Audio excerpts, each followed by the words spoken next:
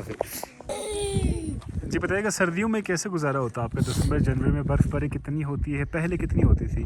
पहले तो 4 foot 3 foot पलता था। अभी इस ज़माना में इतना बर्फ़ नहीं आते हैं, मगर तो आता है तो 2 फुट आते है, इतना आते है इधर इधर तक। बहरहाल हम लोग इसमें आता थे, मगर 6 महीने उसका बंदोबस्त करूँगा, लकड़ी जमा करूँगा, गाज मालूशी के लिए जमा करूँगा, फिर 6 महीने के लिए वो चीज़ जमा करके फिर हम ये इस जगह में ये दुनिया गुजार करता हूँ। लकड़ी तो है नहीं, अब जलाने के लिए क्या इस्तेमाल करते हम हैं? ये चीम बोलते हैं, ये गलवर्त, ये वो जलाते हैं उधर, वो सामने से वो शिकार मिकार वो थैली वो लाते हैं इन चीज़ों को लाते हैं, बस गुजार करते हैं। वो चीम जो आप काट के लेके आते हैं वो दोबारा उगता है? न वो दोबारा नहीं आते, अगर है कि अभी वो नरम होते हैं, वो इतना मजबूत नहीं होते। अच्छा, वो जो चीक जो आप काट के लेके आते हैं, सुना ये है कि वो जब एक दफ़ा काटते हैं तो वो दोबारा नहीं आता? दोबारा माल के खाने के लिए आते, वो जलाने के लिए फिर नहीं आते। हाँ, लेकिन वो मौसम को मेंटेन करने के लिए, बर्फ़ को जमाए रखने के लिए ज़रूरी होता है, तो उसको काटना ठीक नहीं है, ऐसा साइंटिस्ट कहते हैं। फिर नहीं काटना, फिर सर्दियों में हम क्या जलाएगा, वो नहीं हो गया, फिर ये शिकार पूरा नहीं होते। अभी पहले बर्फ़ ज़्यादा था, ग्लेशियर करीब था, अभी इस ज़माना में ये ग्लेशियर भी ख़त्म हो गया, पानी का कमी आ गया ये ज़मींदारी के लिए। तो अब आगे आने वाले वक्तों में ग्लेशियर अगर मज़ीद कम हो गया तो आपका यहाँ पे रहना मुश्किल हो जाएगा। तो अभी पहले ज़माना में, हमारा अबू का ज़माने, हमारा ज़माने में ये पूरा ये ग्लेशियर बहुत सामना था। अभी इतना साल ब साल नीचे पीछे जाते, पानी का कमी आते हैं। तो वो जो घास दिखाएंगे जो आप काट के लेके आते हैं जलाने के लिए, वो कौन सी यहाँ पे पड़ी आपको है? दिखाऊंगा। चलें। चीम इसमें चीम तम खू इसमें तिरगान चीम दियत। कितने बच्चे हैं आपके? हमारा 4 बेटा है। ये एक बेटा है आपका? नहीं ये बेटा दूसरा है ये। किशोर का दाना है? हाँ। ठीक है। अच्छा, इसके बारे में ये बताइएगा। चीज ये इस तरह गाज है कि देखो, गाज उधर भी गाज है, वो गाज के साथ मिट्टी है, वो नहीं जला सकते। ये जाती पानी गर्म चश्मा निकलते हैं, उसके लिए करीब हो गया ये गाज निकलते हैं। ये खुसूसी गाज है। देखो ये भी कि ये जगह थोड़ा मिट्टी है, ये सही नहीं है। देखो सब्र, मैं आपके लिए दिखाऊंगा इसका। अच्छा देखो, ये सही जलाते हैं, इसमें थोड़ा मिट्टी है, ये सही नहीं जलाते। गाज भी ये गाज इस तरह जगह में होते कि अच्छा चश्मा निकल गया, उस करीब के लिए वो एक ज़ाती चश्मा है, उसके लिए करीब निकल गया, ये गाज निकलते हैं। ये इस तरह है। इसका मैं बोलता हूँ चीम, चित्रारी का ज़बान में गलवर्त, उर्दू का ज़बान में पता नहीं क्या बोलते क्या नहीं है। बस ये हमारा सर्दियों में 6 महीना के लिए ये इस्तेमाल करता हूँ। इसके साथ ये मालमोशी का ये चीज़ कुछ इसके साथ लगाऊंगा, जलाता हूँ। ख़ास करके ये थैली, ये चिकार, देखो ये चीज़ उधर है, उसका फ़ोटो निकालो। ये चीज़ों को हम 6 महीने के लिए इनको इस्तेमाल करके हम अपना फिर गर्मियों में निकल जाएगा। ठीक है। फिर दोबारा। अच्छा, इसके बारे में कहा जाता है कि ये अभी पहले ज़्यादा था, अभी कम होता जा रहा है। ये पहले ज़्यादा तो अभी ख़त्म हो गया। अच्छा। अभी देखो ये इतना, ये भी इस गाज में नहीं मिलते ये लोग, ये गाउन के लिए। ये ऊपर जाकर एक गाज है, वहाँ से ऊपर तकरीबन 2 घंटा का रास्ता जाकर फिर ये लाते हैं, वो इतना ऊपर दूर है इस गाउन के लिए। पामेरी रीजन में बसने वाले वखी कबीले के लोगों के घर भी यहाँ के मौसम के मुताबिक बनाए जाते हैं।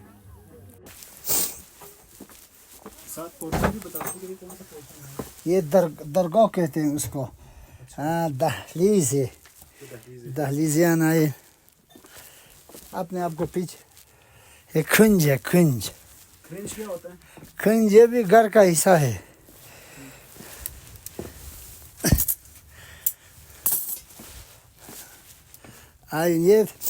ये आग जलाने के लिए तनूर है। हाँ,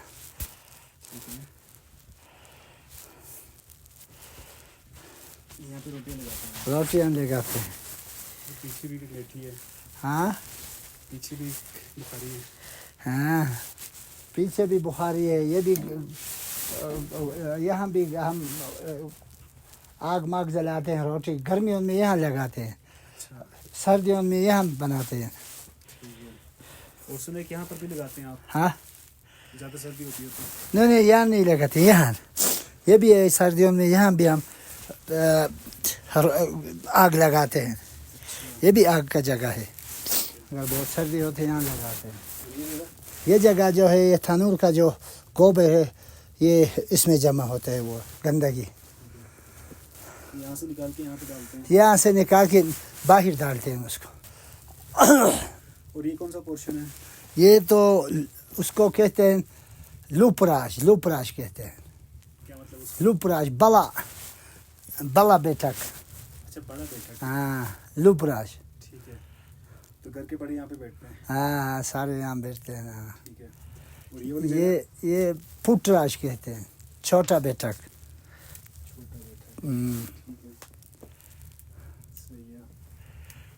और इसके पीछे वो पस्तराज, पस्तराज नीचे बेटक। पहला लोच ये पस्तराज है, नीचे बेटक। हाँ, ये योक्स कहते हैं। यहाँ हम बूट मूट छोलते हैं, जब सर्दियों में आते हैं बूट मूट यहाँ छोल के उसको छोल के यहाँ बैठते हैं। यहाँ हम आग जलाते हैं और यहाँ बैठते हैं। और ये बुजुर्गों के बैठने हाँ, ये बुजुर्ग नहीं, ये औरतों के बैठने की जगह है। ये वाली। हाँ, वहाँ वो जगह है, वो ऊपर उसको तावें कहते हैं। वहाँ तो हम ये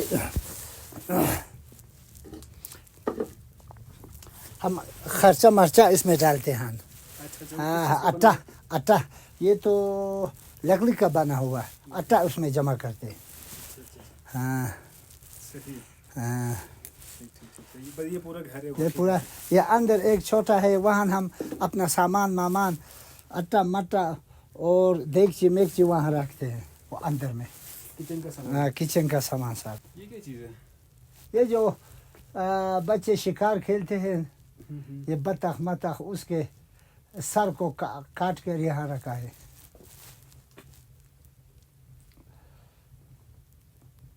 हो गया। सही।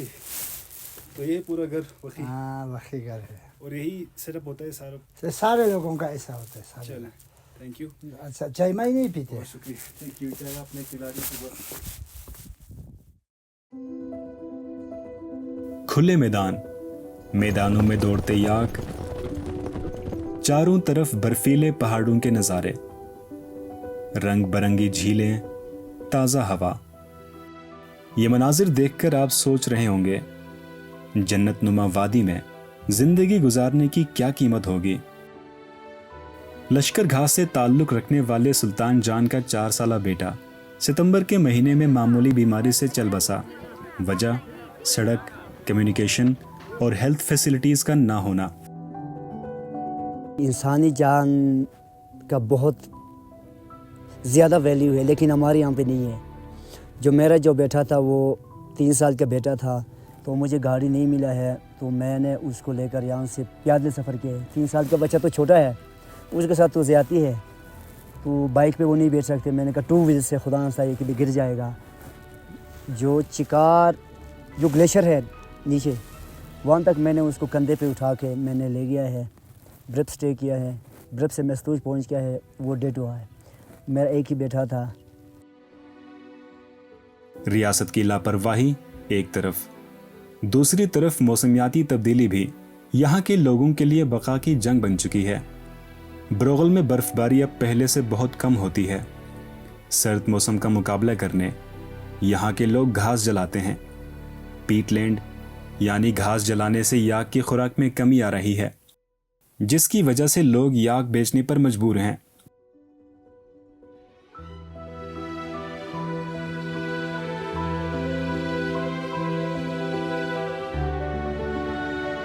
पीटलैंड कटने से सर्दियों में पड़ने वाली बर्फ जल्दी पिघल जाती है और फिर पूरा साल खुश्क साली। यही कहीं इन्हीं बदलते मौसमों की इस चीख में मुझे वो शख्स याद आता है जो बरसों से इस खित्ते की गूंज सुन रहा था। क्लाइमेट एक्टिविस्ट और एडवेंचर टूरिज्म एक्सपर्ट करीम शाह निजारी ब्रोगल के लोगों के लिए दर्द दिल रखने वाले इंसान थे।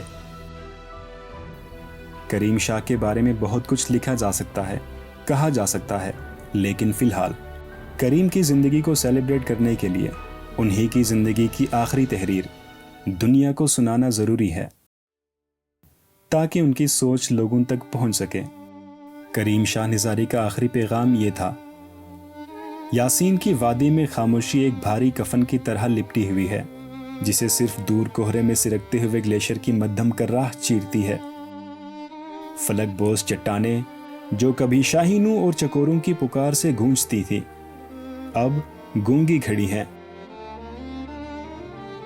यहाँ के शजर साकित हैं, ना कोई नायाब परिंदा इनकी शाखों पर गाता है, ना ही भंवरे फूलों में गुनगुनाती हैं। अजनबी तन्हा जिंदा बच जाने वाला एक अकेला हिमालयाई स्नोकॉक किसी पहाड़ी पर अपने गुमशुदा साथियों के निशानात ढूंढता हुआ लगता है। हमने जिंदगी को मार दिया है। जमीन अब चींटियों की बेताब मशगूलियत से नहीं धड़कती, ना ही जाहो जलाल से भरपूर तितलियों के रक्स से घास के मैदान सजे हैं। जहां भी नजर दौड़ाएं, दरिया के किनारे से लेकर बुलंद चरागाह तक जिंदगी जैसे रुखसत हो चुकी है। जंगल, सब्जा, सब कुछ खत्म हो चुका है। वो छोटी परे उड़ती मखलूकात की निहायत मामूली मगर कीमती भिन भिनाहट अब मादूम है। सिर्फ मवेशी बाकी रह गए हैं। बच्चों को शोर मचाती जीपों में याक और बकरियां दिखाने ले जाया जाता है, जैसे कभी इन्हें शानदार मारखोर या नायाब बर्फानी चीता दिखाने ले जाया जाता था, जो अब महज कहानियों तक महदूद हैं। अब हम सिर्फ दुनिया का नोहा गा सकते हैं जिसे हमने कत्ल कर दिया है, एक ऐसी दुनिया जो कभी वापस नहीं आएगी।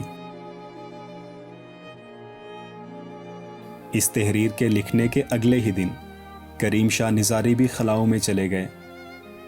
वो भी वापस नहीं आएंगे। लेकिन फार साइड टेल्स चैनल पर आपको तब तक कहानियां सुनाता रहूंगा जब तक मेरी आशनाई करीम और इकराम जैसे लोगों से होती रहेगी।